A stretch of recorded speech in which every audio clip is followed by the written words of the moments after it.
नारायण नारायण, गुरु नारायण नारायण नारायण, भजमन नारायण नारायण नारायण, भजमन नारायण नारायण नारायण। ओम नारायण नारायण नारायण, ओम नारायण नारायण नारायण, जय जय नारायण नारायण नारायण, जय जय नारायण नारायण नारायण। बोलिए श्री लक्ष्मीपति नारायण भगवान की जय।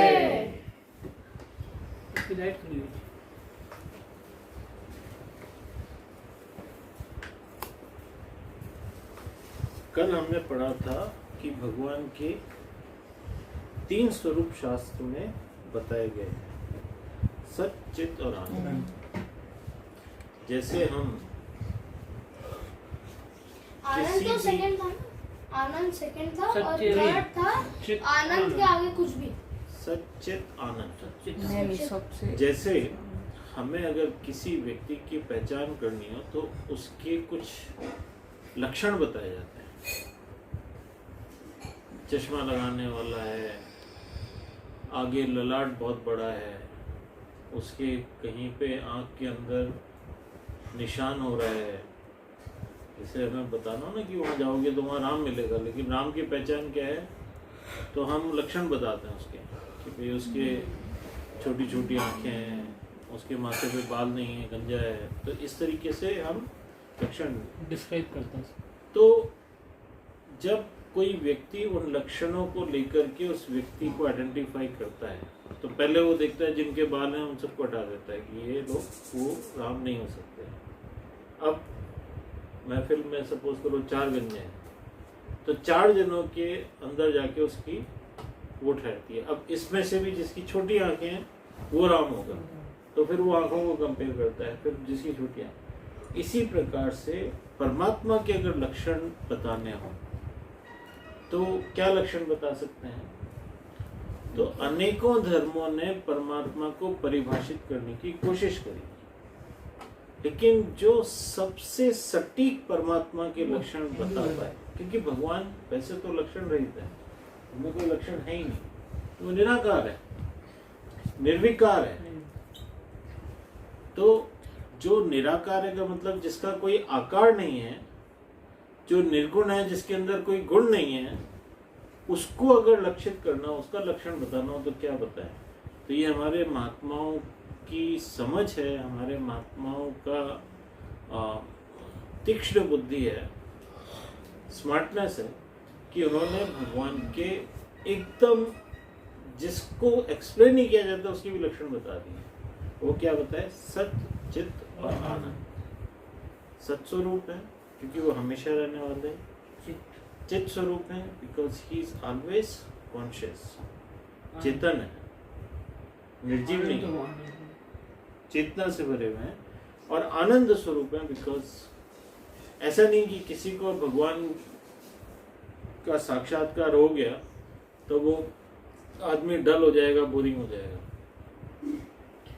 जो महात्मा लोग होते हैं ना, वो इतने एनर्जेटिक होते हैं और इतना उनके अंदर लाइवलीनेस होती है कि हमें ऐसा नहीं, जैसे अभी कोई शराबी या कोई ड्रग एडिक्ट होगा तो कैसे वो लेथार्जिक पड़ा रहेगा, लेकिन जो परमात्मा का रस, राम रसायन जिसके पास है, उसके पास भगवान का जो है लिक्विड है, वो एनर्जेटिक होगा। हमारे गुरुदेव को देखो तो वो हमेशा फुल ऑफ एनर्जी, तो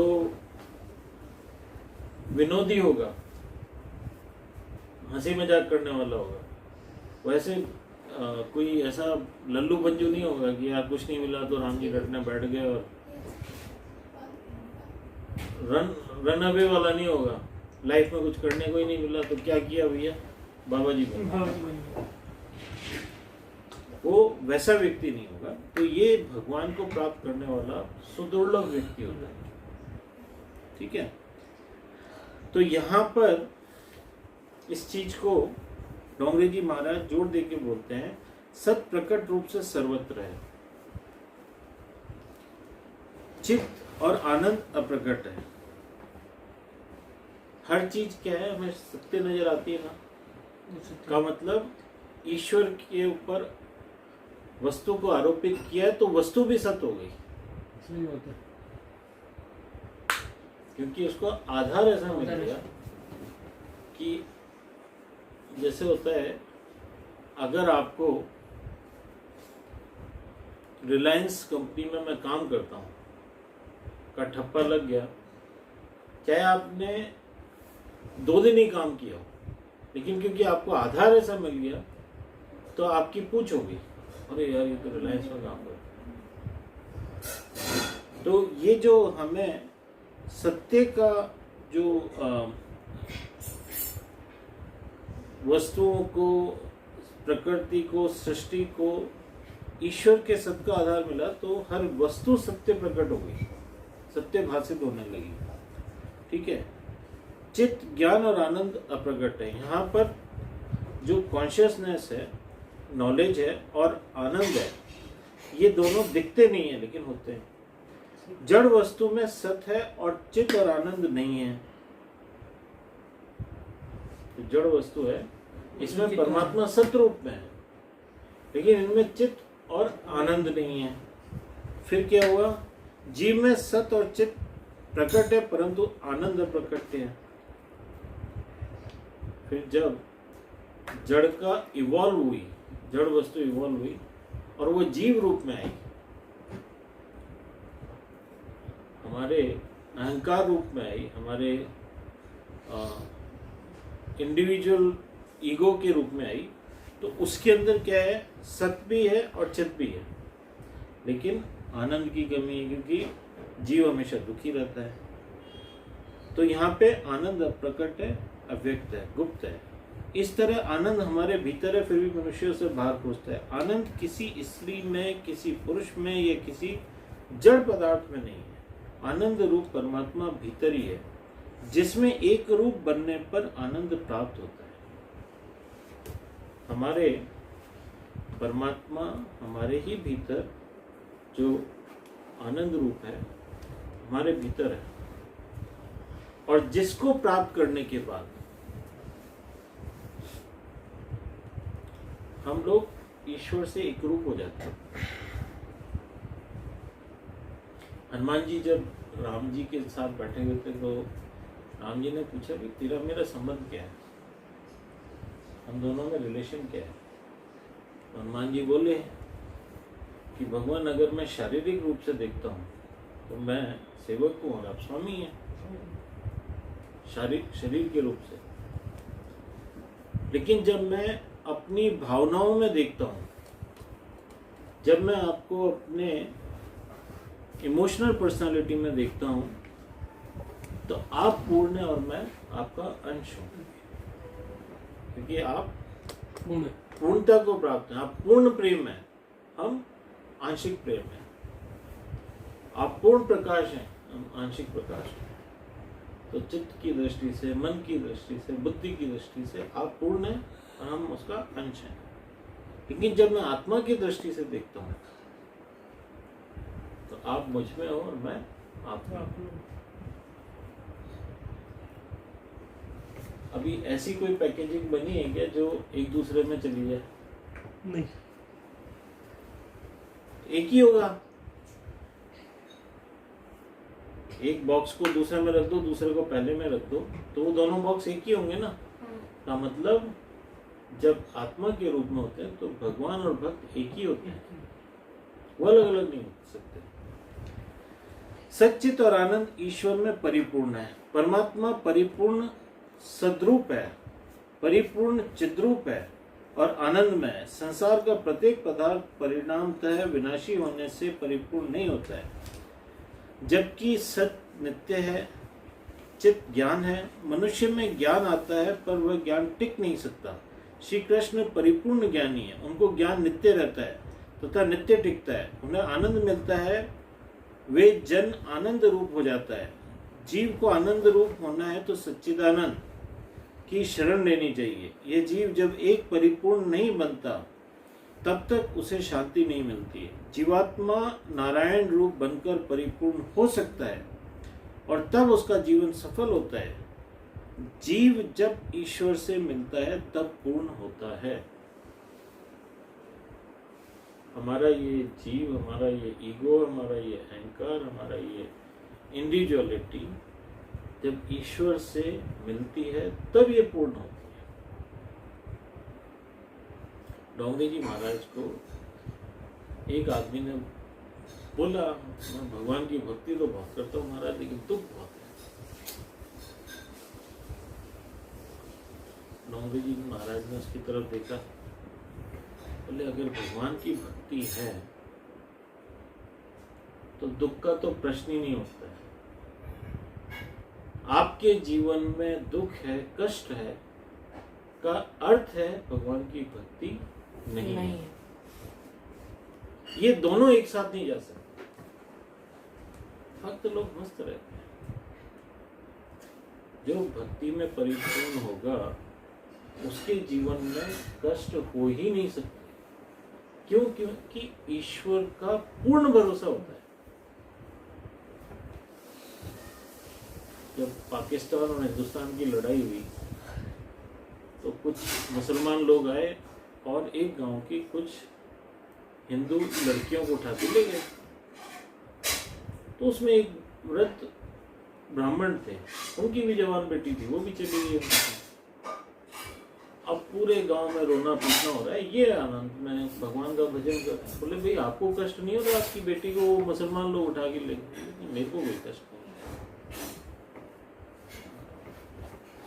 है, वो रक्षा करेंगे। मैंने आज तक किसी का बुरा नहीं किया, तो मेरा बुरा क्यों करेगा? मुझे किसी तरह का मलाल नहीं।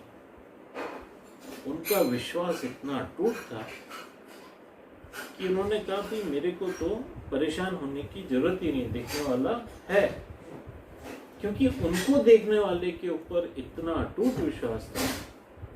तो जब वो मुसलमान लोग लेकर के उन लड़कियों को जा रहे थे तो सामने से एक हिंदुओं का झुंड आया।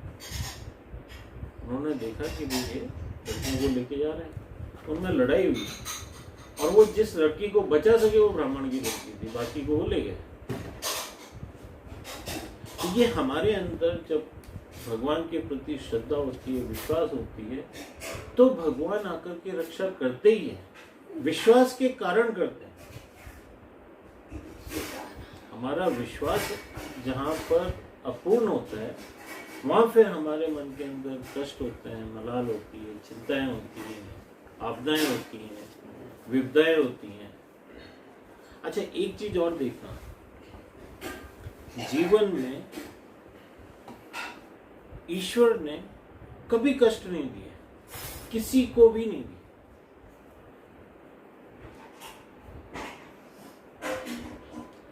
भगवान कष्ट दे ही नहीं सकता, देता ही नहीं है, उसका कष्ट है ही नहीं जो देगा।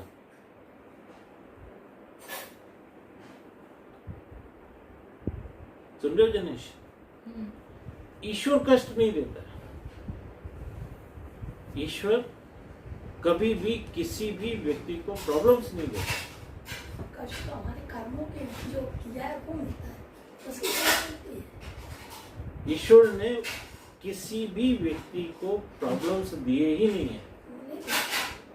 अब होता क्या है, मनुष्य अपने कर्मों से परिस्थितियों को प्राप्त करता है, कष्टों को प्राप्त नहीं करता है। मनुष्य अपने कर्मों से परिस्थितियों को प्राप्त करता है। हमारे जो कर्म होते हैं वो परिस्थितियों का निर्माण करते हैं, प्रॉब्लम्स का निर्माण नहीं करते। किसका निर्माण करते हैं? वो सिचुएशन हमारे सामने आती है। अब जो व्यक्ति उस परिस्थिति को हैंडल कर सकता है, उस परिस्थिति के साथ रह सकता है, उस परिस्थिति को हल कर सकता है, उस परिस्थिति को जानता है, उस परिस्थिति को समझ सकता है, उसके लिए वो परिस्थिति कोई प्रॉब्लम नहीं होगी। वो एक परिस्थिति है और वो परिस्थिति निकल जाती है, क्योंकि परिस्थिति कोई भी परमानेंट नहीं हो सकती। जिस प्रकार हमारे कर्म टेम्परेरी होते हैं, उनसे जनित परिस्थितियां भी टेम्परेरी होती हैं। तो हमारे जीवन के अंदर हमारे कर्मों से परिस्थितियों का निर्माण होता है, और उन परिस्थितियों में जब हम जाते हैं, क्योंकि हम उनका हल नहीं जानते, क्योंकि हम उनको डील करना नहीं जानते, क्योंकि हमारे अंदर अज्ञानता है, तो हमें वो परिस्थिति प्रॉब्लम दिखाई देने पड़ती है। वो परिस्थिति हमें विकट लगने लगती है। विकटता परिस्थिति में नहीं है, विकटता हमें उसको नहीं हैंडल करना आने में है, हमें उसको डील करना नहीं आता। उदाहरण के लिए कोई व्यक्ति गाड़ी चला के जा रहा है, टायर पंचर हो गया। अभी जिस व्यक्ति को टायर पंचर ठीक करना आता है, उसके लिए कोई दिक्कत नहीं है। वो उठेगा, अपने नीचे से टायर निकालेगा, उसको खोलेगा, दूसरा टायर लगाएगा, चल देगा। अभी जिसको टायर चेंज करना नहीं आता, उसके लिए वो परिस्थिति दुखदायी होगी। कोई आएगा, वो रुकेगा कि नहीं रुकेगा, कोई मैकेनिक आएगा, अभी फोन नहीं है, किसको बात करूं, ये करूं। परिस्थिति अपने आप में कभी भी समस्या नहीं होती, लेकिन हमारा उस परिस्थिति को डील करना नहीं आना समस्या बन जाता है। मुझे भूख लग रही है, मुझे खाना बनाना आता है, मैं किचन में जाऊंगा, जनेश की तरह डो वो बनाऊंगा, कुछ सब्जियां काटूंगा और 2 घंटे में खाना खा करके मस्त हो जाऊंगा। लेकिन अभी जिसने खाना बनाना नहीं सीखा, उसके लिए वो परिस्थिति समस्या बन गई। अब मैं क्या करूं, भूख तो लग रही है, मुझे खाना बनाना नहीं। तो जब हमारे जीवन में अज्ञान होता है, जब हमारे जीवन के अंदर स्किल्स नहीं होती है, तो फिर सिचुएशन प्रॉब्लम बन जाती है। तब हर सिचुएशन प्रॉब्लम बन जाती है। ऐसे व्यक्ति के लिए जीवन की प्रत्येक परिस्थिति समस्या बन जाती है। तो कुछ लोगों के लिए शुरू से लेकर अंत तक, सुबह नींद खुलती है और रात को सोते हैं, तब तक हर चीज समस्या है। आज इसमें ये नहीं हुआ, आज इसमें वो नहीं हुआ, मतलब किसी ने गुड मॉर्निंग नहीं बोला, वो भी समस्या हो गई कि उसने आज मेरे को सुबह गुड मॉर्निंग ही नहीं बोला। तो जीवन के अंदर हमें परिस्थितियों को सामना करना आना चाहिए। भगवान ने कृष्ण को जब युद्ध हो रहा था, तो युद्ध से पहले ये ज्ञान दिया, this is a situation, have confidence that you can deal with it. आप इस परिस्थिति को समझ सकते हो और आप इस परिस्थिति का हल ढूंढ सकते हो, आप इस परिस्थिति को सॉल्व कर सकते हो। आपके अंदर वो सामर्थ्य है। और एक बात और ध्यान रखना, भगवान किसी भी व्यक्ति को उसके कैपेबिलिटी से ज्यादा बड़ी विकट सिचुएशन परिस्थितियां नहीं देता है। आपके सामने परिस्थितियां वही आएंगी जो आप हल कर सकते हो, क्योंकि भगवान ने वो सामर्थ्य साथ में, ऐसा कोई ताला नहीं बनता जिसकी चाबी साथ में नहीं बनती हो। ताला अगर मैन्युफैक्चर हो रहा है तो उसी फैक्ट्री में उसी समय पे साथ की साथ चाबी भी मैन्युफैक्चरिंग होती है। तो जीवन के अंदर प्रत्येक व्यक्ति को ये बात मान के रखनी चाहिए कि पहली बात तो हमारे सामने कोई समस्या है ही नहीं, हमारी समस्या हमारा अज्ञान है। Because we don't know, so it becomes problem. अब जैसे किसी को उम्र कैद हो चुकी है और उसके सामने ये परिस्थिति है कि वो कुछ करना चाहे ना करना चाहे, उसको जेल के अंदर हमेशा रहना ही पड़ेगा, तो उसका वो हल कहाँ से ढूंढेगा?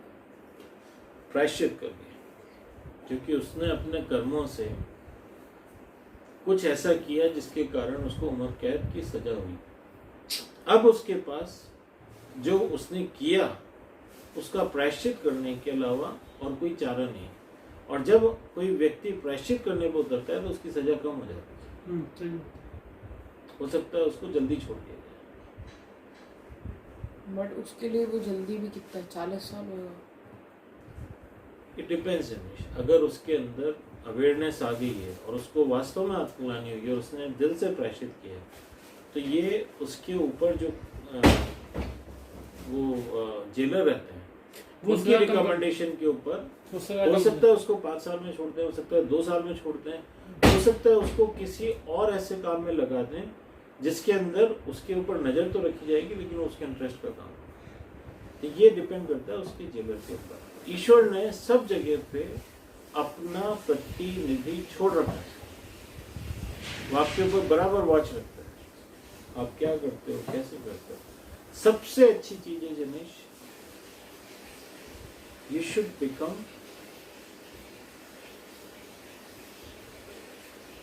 सरल। सरल बोलते हैं, you should become simple.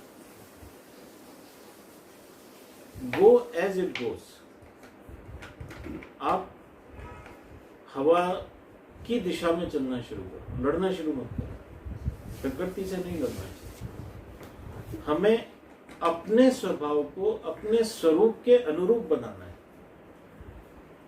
की पॉइंट है, अपने स्वभाव को अपने स्वरूप के अनुरूप बनाना है। तो जैसे जैसे हमारा स्वभाव ईश्वरीय स्वरूप के अनुरूप बनने लगेगा, वैसे वैसे हमारे अंदर विलक्षणता आती जाएगी, हमारे अंदर सरलता आती जाएगी, हमारे अंदर दिव्यता आती जाएगी, हमारे अंदर आनंद बढ़ता चला जाएगा। हम दूसरों के लिए आनंद का कारण बनेंगे, हमारे कारण और लोग भी सुविधा प्राप्त कर सकते हैं, सत्संग प्राप्त कर सकते हैं, और लोगों के जीवन में प्रकाश आ सकता है, और लोगों के जीवन में भी पथ प्रदर्शक बन सकते हैं। तो हमारा जीवन जितना दिव्य बनेगा उतना हमारे जीवन के अंदर आनंद बढ़ेगा। ठीक है। सच्चा त्याग कबीर का दिल से दिया अवतार। कलयुग का मानव त्याग नहीं कर सकता। नहीं, हम लोग यहाँ आ जाएंगे, हम लोग यहाँ पे यहाँ पे क्या बोला, श्री कृष्ण भगवान को हमेशा याद रहता था कि वो पूर्ण है, उनका ज्ञान स्थिर था। हमारा ज्ञान क्या होता है, अभी भागवत में बैठे हैं ना तो लॉजिकल लगता है कि हाँ हम पूर्ण है, लेकिन जैसे भागवत से बाहर जाएंगे वैसे क्या होगा, टीवी चलाओ यार, मूवी आ रही होगी। अभी ये मूवी देखने की इच्छा जो जागृत हुई वो अपूर्णता के कारण है, क्योंकि मेरे अंदर अभी पूर्ण आनंद नहीं है, तो अब मूवी देखने से वो आनंद की भरपाई होगी। मेरे अंदर अभी पूरा आनंद नहीं है, तो जंक फूड खाने से उस आनंद की भरपाई होगी। हम लोग क्या करते हैं कि हम लोग अपने वैक्यूम को, आनंद के वैक्यूम को छोटी छोटी चीजों से भरना चाहते हैं। अच्छा, एक बात बताना, एक ट्रेन इधर से आ रही है, एक ट्रेन इधर से आ रही है, एक ही ट्रेन, ठीक है, ये भी चल रही है, ये भी चल रही है। क्या इन दोनों के ट्रेन के मतलब दोनों ट्रेनों के पास पास आ जाने से कोई स्थिर तत्व की प्राप्ति हो सकती है क्या? स्थिर मतलब? स्थिर का मतलब बैलेंस नहीं, रुका हुआ, क्या बोलता हूँ, परमानेंट। दो मोशन वाली चीजों में कोई चीज परमानेंट पैदा हो सकती है क्या? हमारा शरीर बदल रहा है, कॉन्स्टेंटली बदल रहा है, हमारे विचार बदल रहे हैं, कॉन्स्टेंटली बदल रहे हैं, हमारे आइडियाज बदल रहे हैं, कॉन्स्टेंटली बदल रहे हैं। ठीक है, ये हम हैं जिसका शरीर भी बदल रहा है, मन भी बदल रहा है, बुद्धि भी बदल रही है, और ये संसार है, ये संसार भी कॉन्स्टेंटली बदल रहा है, जो कल था वो आज नहीं है। अब ये दो मूविंग चीज जब एक दूसरे के साथ निकलती हैं, ये भी मूव हो रही है, ये भी मूव हो रही है, क्या ऐसे में परमानेंट हैप्पीनेस मिल सकती है? नहीं। जो आनंद लेना का इक्विपमेंट है, मन, बुद्धि और शरीर, ये भी बदल रहे हैं, और जिनसे हम आनंद प्राप्त करना चाहते हैं वो भी बदल रहे हैं। मेरी गर्लफ्रेंड हमेशा इसी उम्र में नहीं रहेगी, बुढ़ी भी होगी। मैं जिस गुलाब जामुन को बहुत पसंद करता हूँ वो अगर 10 दिन छोड़ दूंगा तो खराब हो जाएगा। संसार भी चेंज हो रहा है और मेरा जो संसार से सुख लेने का जो इक्विपमेंट्स हैं, जो साधन है, वो भी चेंज हो रहा है। क्या इन दोनों परिवर्तनशील वस्तुओं से हम परमानेंट आनंद को प्राप्त कर पाएंगे? नहीं कर सकते। जी मैं आपसे चीज पूछ रहा हूँ, इसकी जानकारी नहीं है। जैसे चांदी के ऊपर भी वो लग जाती है, ऑक्सीडाइज हो जाती है, आयरन भी भाई रस्ट लग जाती है, वैसे ये सोने और हीरे पे भी होता है या कुछ? गोल्ड एक ऐसा पदार्थ है जिसके ऊपर कभी भी जंग नहीं लगता। अच्छा। इसीलिए गोल्ड धातु को इतना कीमती माना गया है। गोल्ड की क्वालिटी के अंदर वन ऑफ द थिंग, वो अपनी ब्राइटनेस कभी नहीं छोड़ता। दूसरी धातुओं के ऊपर ऑक्सीडाइजेशन हो जाता है, बस ठीक होती है। और गोल्ड के साथ साथ प्लेटिनम के ऊपर भी ऑक्सीडाइजेशन नहीं होता, इसलिए प्लेटिनम भी महंगी धातु है। लेकिन ये जो क्वालिटी उस धातु को मिली है, भगवान बोलते हैं कि किसी भी वस्तु के अंदर जो गुण होता है वो मेरी विभूति है। भगवान ने 11th चैप्टर पूरा अपनी विभूतियों के अंदर वर्णन किया है। जल में तरलता में हूं, पांडवों में अर्जुन में हूं, तारों के अंदर ध्रुव तारा में हूं। तो उन्होंने जितने भी विभूतियां, महान लोग हुए हैं, उनके अंदर जो बेस्ट हुआ है वो भगवान की विभूति से हुआ है। तो भगवान सब जीव जंतु, चर अचर, जड़ चेतन, सबके अंदर जो विशिष्टता है वो ईश्वर है।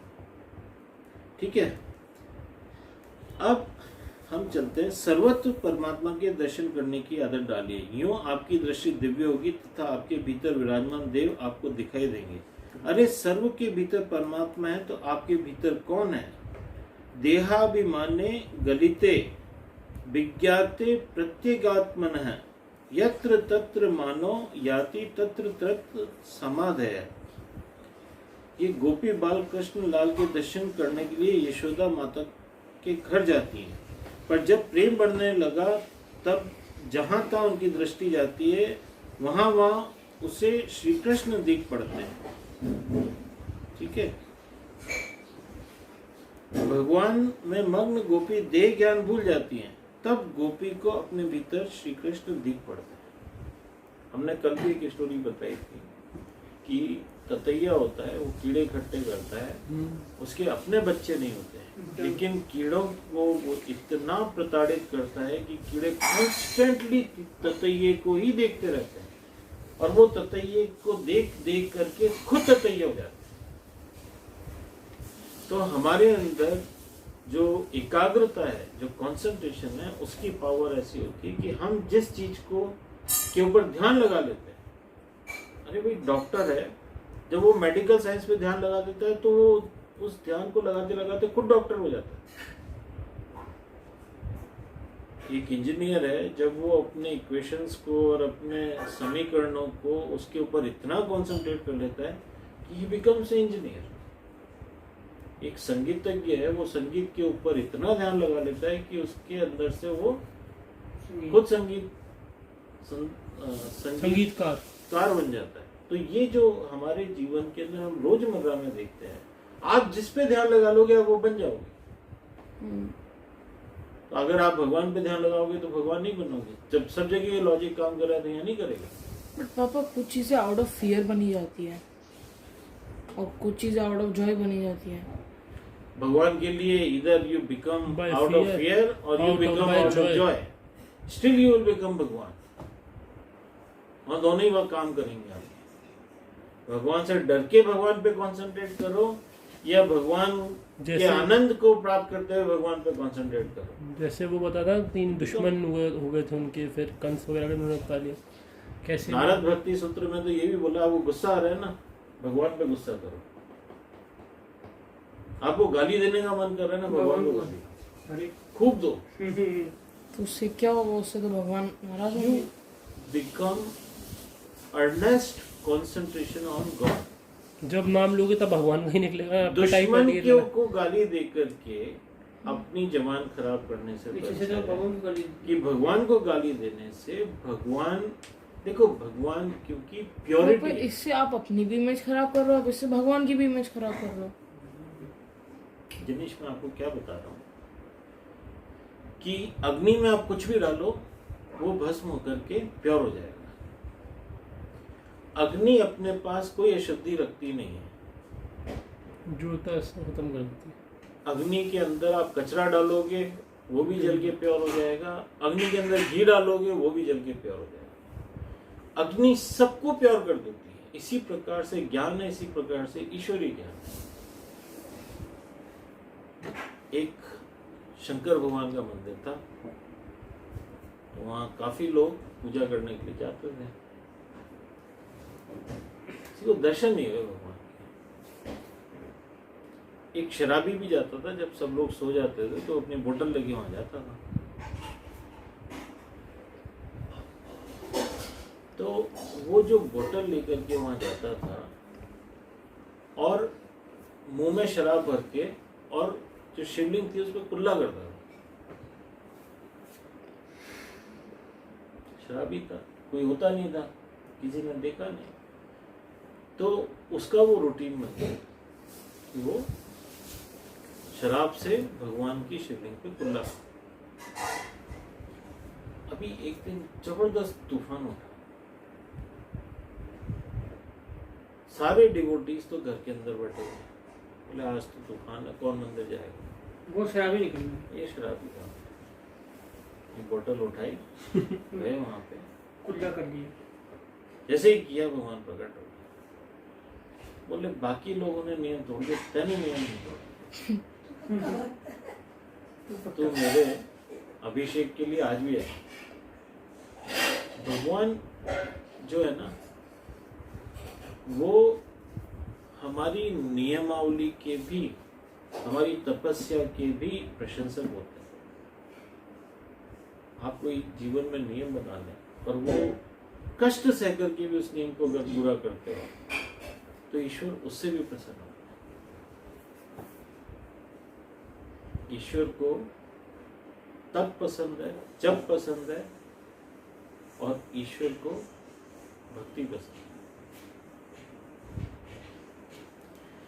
है। तो अब हमारे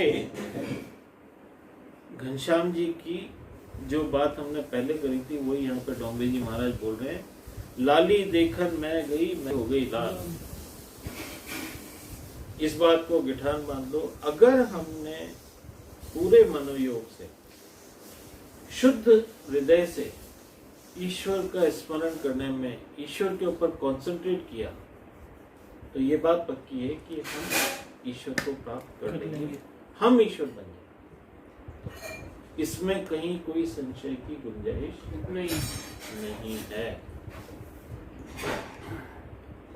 ये तर्क संगत भी है, ये हमारे अनुभव की भी बात है, और ये हमारे शास्त्रों का भी संबंध है। भगवान पर हमें पूरा मनोयोग करके ध्यान करना चाहिए। हो सकता है कि शुरू में हमारा ध्यान नहीं लगे, हो सकता है शुरू में लोग हमारा मजाक बनाए, हो सकता है शुरू में हम खुद का ही मजाक बनाए,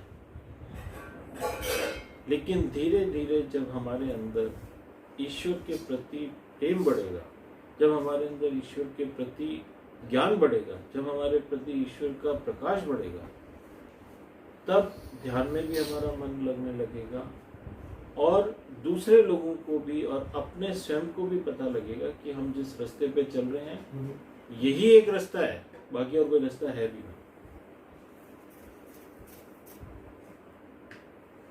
एक दिन नारद जी जा रहे थे, तो एक भक्त बैठे हुए वहां पे भगवान के नाम का स्मरण कर रहे थे, कीर्तन कर रहे थे। तो भक्त ने बोला महाराज आप तो रोजाना ही भगवान से मिलते हो, इस बार जब जाओ तो जरा पूछ के आना कि मेरे को वो दर्शन कब देंगे।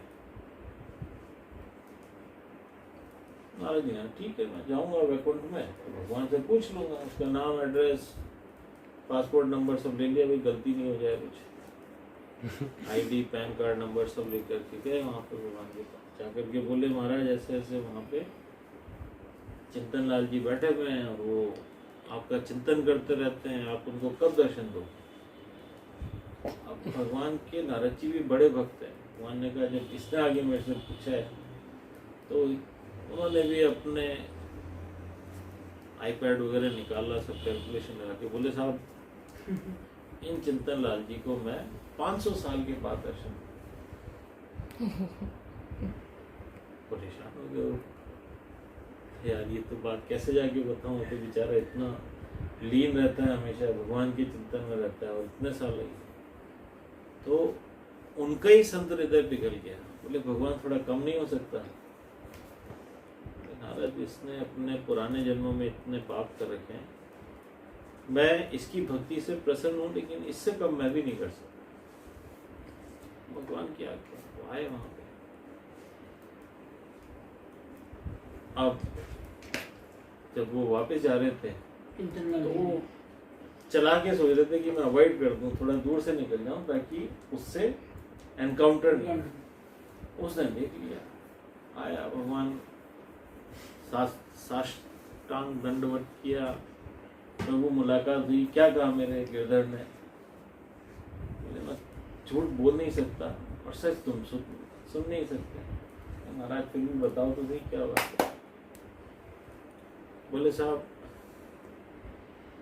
बात यह है कि आपको 500 साल के बाद भगवान के दर्शन। ओ ये तो भैया झूमने लगा, नाचने लगा, मस्त हो गया वो तो। अच्छा भगवान ने ये बोला है बस 500 साल बाद दर्शन दे देंगे। और वो नाचने लगा, वो इतना मग्न हो गया। नारद जी देखते हैं कि इसके साथ भगवान भी नाचते हैं, ये दोनों। तो भगवान आप तो बोले थे 500 साल बाद। बोले नारद तुमने इसकी अधीरता नहीं देखी, इसके लिए 500 साल कुछ नहीं है। इसको जैसे ही पता लगा कि मैं 500 साल के बाद इसको दर्शन दूंगा, इसको 500 साल क्षण समान लगे। ये तो अभी से मग्न हो गया और मैं तो भाव का भूखा हूं। यही भाव पैदा करने के लिए तो 500 साल लगने लगे, इसने भी पैदा कर ली।